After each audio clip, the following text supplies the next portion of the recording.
Assalamualaikum warahmatullahi wabarakatuh. Siswa-siswi SMA dan SMK di seluruh Indonesia, khusus Ananda siswa-siswi SMA Islam Terpadu Ulul Albab di Kota Batam.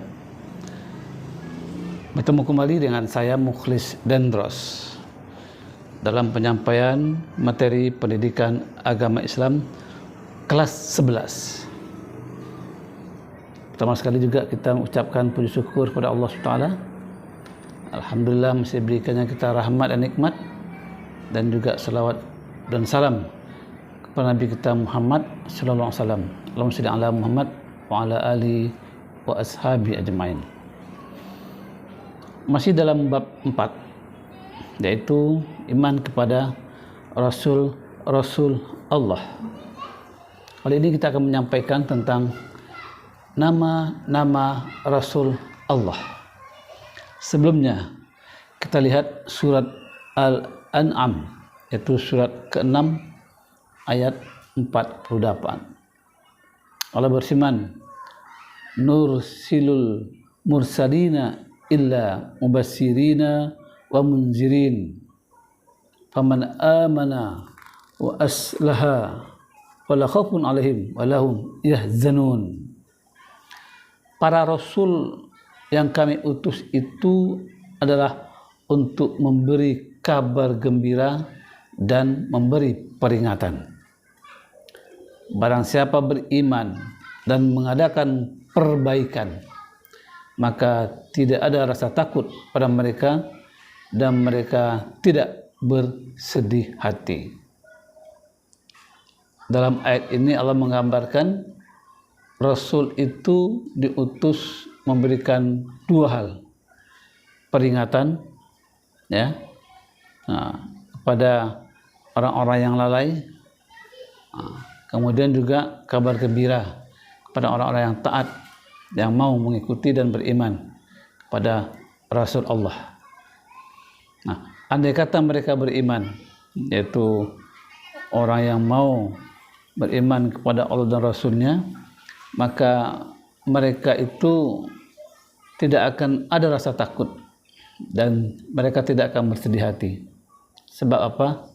Ada sandaran yang kokoh di situ, yaitu Allah dan Rasulnya.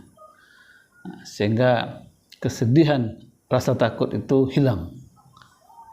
Karena yang memberikan rasa sedih dan rasa takut itu adalah Allah SWT. Tapi dengan datangnya Rasul memberikan kabar gembira dan peringatan, maka rasa sedih itu hilang.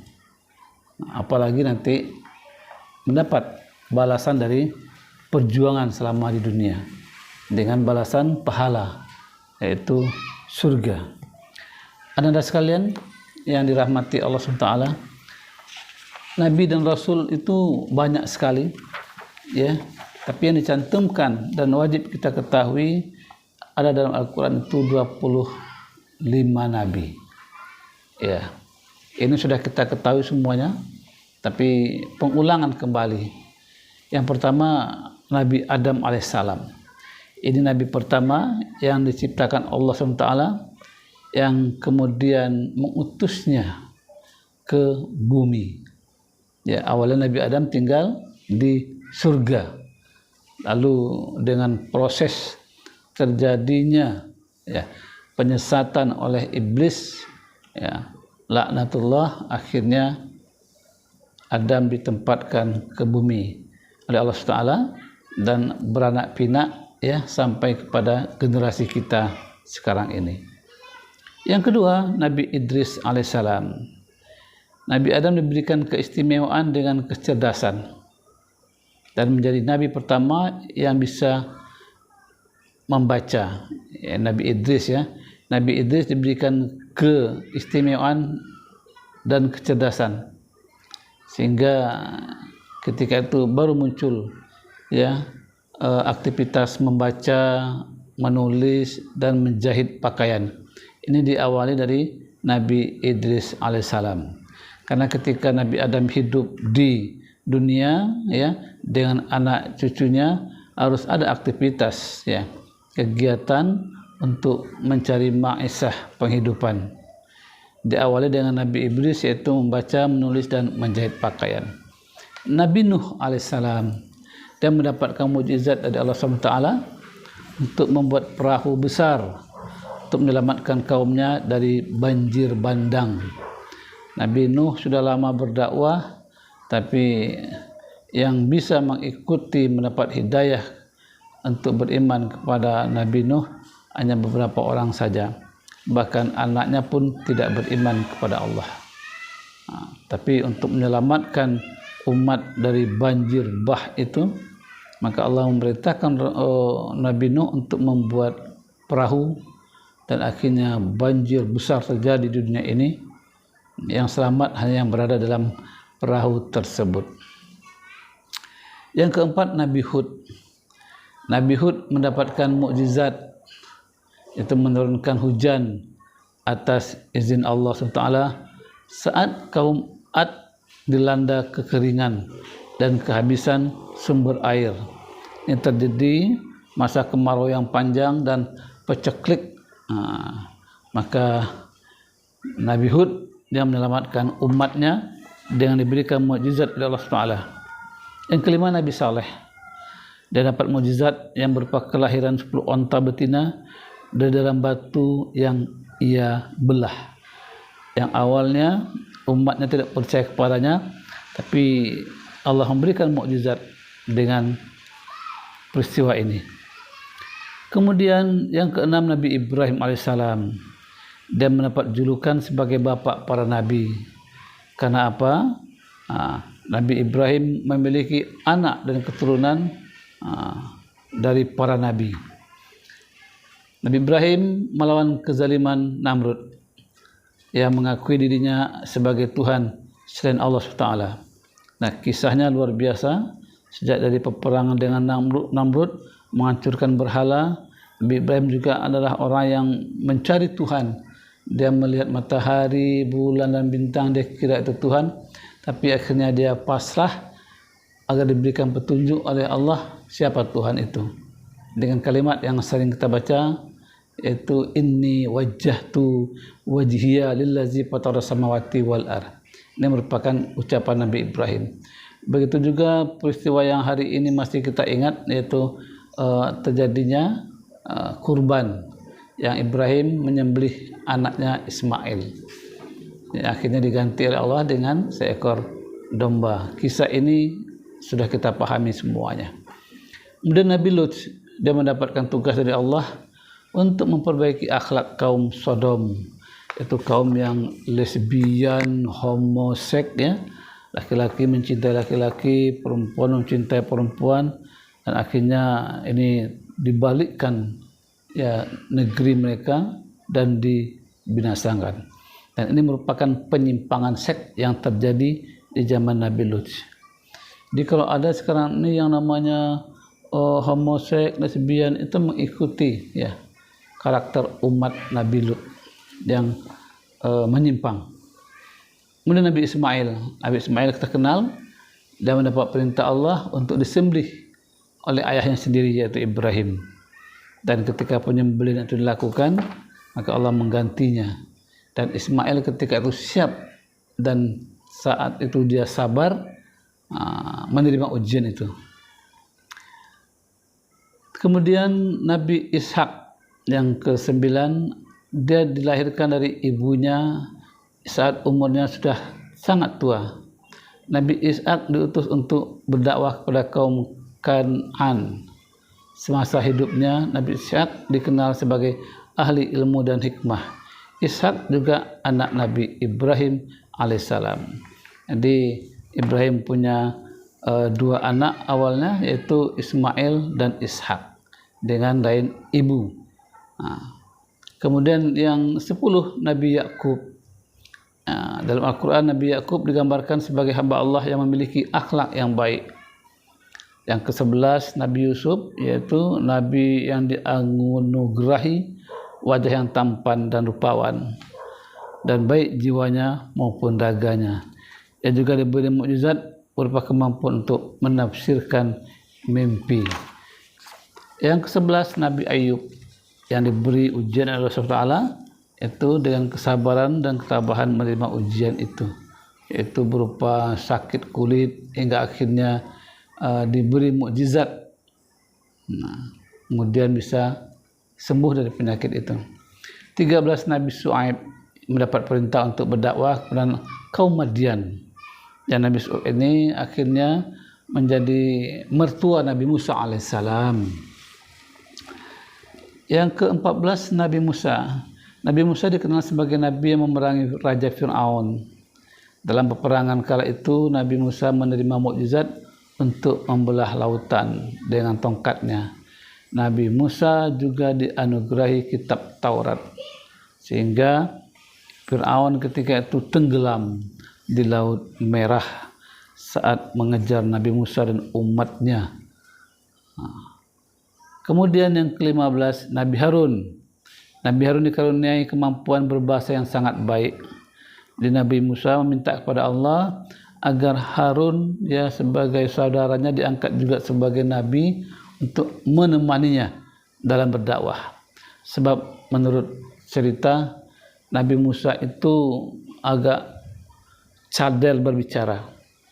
Ada juga yang mengatakan Nabi Musa itu cadel karena ketika kecil dahulu dia pernah disuguhi oleh Fir'aun untuk menguji apakah Musa ini mengerti atau tidak bahasanya.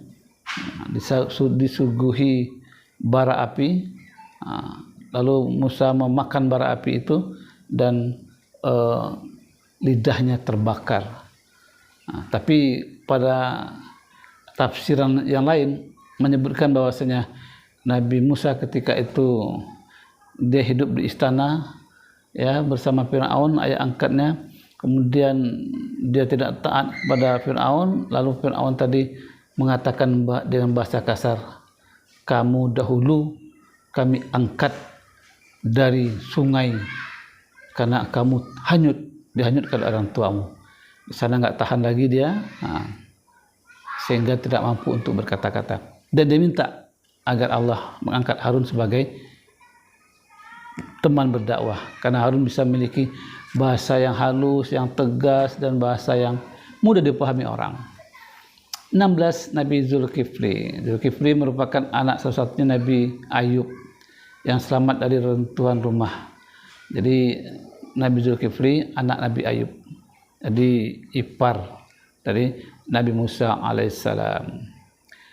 Nabi Daud selain dianugerahi kitab Zabur, Nabi Daud juga diberi suara merdu yang dapat membuat orang sakit menjadi sembuh dan air menjadi tenang saat mendengar suaranya ketika membaca kitab Zabur. Jadi kalau kita memiliki suara yang bagus, tapi bukan untuk bernyanyi-nyanyi, ya, apalagi nyanyi-nyanyi yang banyak dengan kalimat yang lagwi, yang sia-sia dan maksiat. Tapi Nabi Daud dia gunakan suara yang bagus itu untuk membaca kitab Allah, yaitu Zabur. 18 Nabi Sulaiman.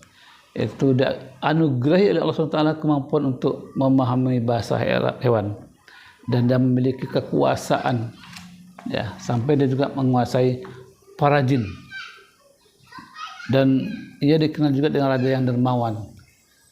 Bahkan ada di masa itu seorang ratu yang bernama Ratu Balqis yang awalnya menyembah berhala, akhirnya karena pertolongan burung hudhud didakwahi, kemudian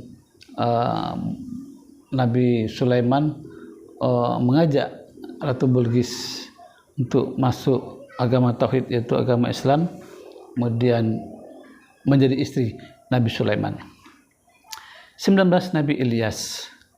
Nabi Ilyas diperintahkan untuk berdakwah pada kaum Baal, namun karena mereka tetap ingkar, Allah SWT memberikan azab berupa kekeringan yang panjang. Yang ke-20 Nabi Ilyasa tugaskan untuk melanjutkan dakwah kepada Bani Israel. Ia juga diberi kemampuan menyembuhkan penyakit atas izin Allah. Lalu ada yang ke-21 Nabi Yunus yang kita kenal dia dimakan oleh ikan hiu karena dia enggak mampu, enggak tahan menghadapi umatnya. Lalu terkesan dia melarikan diri. Nah, dan akhirnya Allah selamatkan Nabi Yunus tadi. Lalu dia sampai kembali ke negerinya dan melanjutkan dakwah. Nabi Zakaria dikenal dengan sikapnya rendah hati dan selalu bersyukur hingga mendapat keturunan di usianya yang sudah lanjut. Ya, anak Nabi Zakaria itu yaitu nabi yang ke-23, namanya Nabi Yahya. Sifatnya pengasih, penyayang dan penuh hikmah. Ke-25 Nabi Isa alaihissalam, dan mendapat mukjizat dengan kitab Injil yang mampu menyembuhkan orang buta dan penyakit kulit. Sebuah penyelewengan yang terjadi pada bangsa Yahudi atau bangsa Israel, yaitu menjadikan Nabi Isa ini sebagai Tuhan, padahal dia adalah seorang nabi. Dan penuhanan para nabi ini juga bukan hanya kepada Nabi Isa, juga ada nabi-nabi lain yang dijadikan sebagai Tuhan. Ini merupakan penyimpangan akidah, yang diperakasai oleh orang-orang yang tidak bertanggung jawab. Ke-25 Nabi Muhammad sallallahu alaihi wasallam, yaitu yang kelahirannya membawa peristiwa besar, seperti runtuhnya berhala di dekat Ka'bah, dan padamnya api yang disembah oleh kaum Majusi. Mukjizat yang terbesar ialah Al-Quran, yang merupakan penyempurna dari kitab-kitab yang ada. Ini Nabi Muhammad sallallahu alaihi wasallam. Siswa sekalian di mana saja Anda berada, ikuti dan dukung channel Pendidikan Mukhlis dan Dros. Like, share dan subscribe. Demikian, lebih kurangnya mohon maaf. Billahi taufiq wal hidayah. Assalamualaikum warahmatullahi wabarakatuh.